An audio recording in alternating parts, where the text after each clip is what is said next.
Sawyer. Today I will be reading The Puzzle in the Hospital Wing. The hospital wing was quiet, though not entirely silent.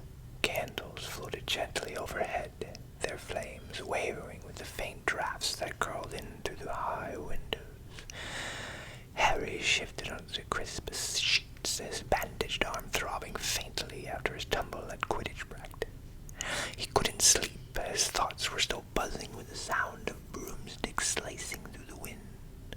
Hermione, ever watchful, sat at his bedside, but instead of the usual parchment and ink, she held something different in her hands. A curious little cube. Its surfaces were divided into many squares, each glowing faintly with a magical shimmer.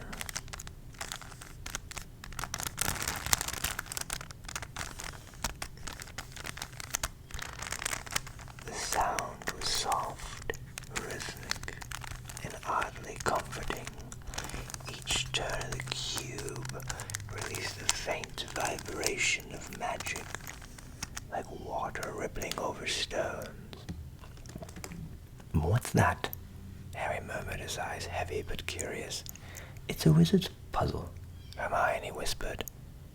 "Professor Flitwick gave it to me. Every time you align the colors, it unlocks a different charm. He said it sharpens concentration." She turned it again. The noise filled the room like a heartbeat.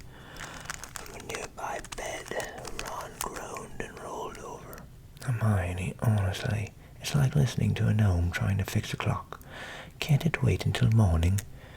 But Harry smiled faintly, the soft clicking lulling him like a lullaby. "No, keep going. It's soothing." Hermione blushed but continued turning the enchanting cube.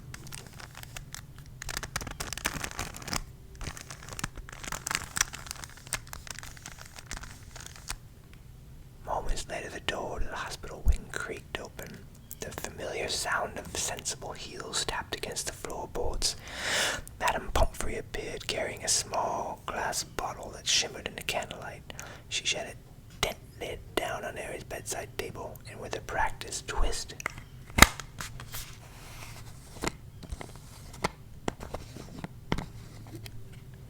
the bottle opened. A few pill tablets rattled inside, their faint clinking echoing against the soft glass. Harry watched with interest. "That's not a potion, is it?" "No," Madam Pomfrey said with a smile. "Muggle medicine, aspirin, for headaches, fevers, and pains. Simple, but effective." She tipped the bottle, the tiny tablet sliding forward with a gentle rattle. She caught one in her palm before closing the bottle once again.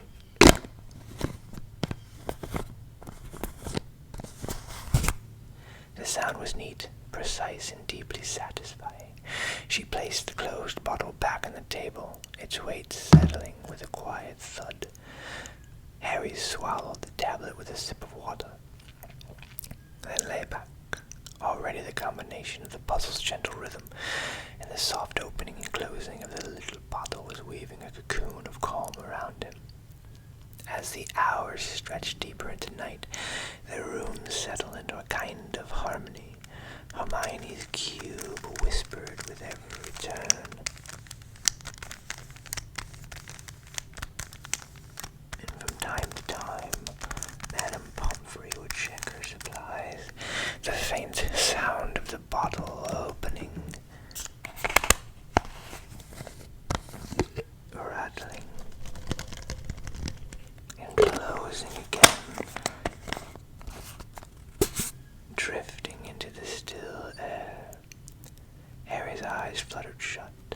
His breathing slowed, unconsciously syncing with the rhythm of those sounds.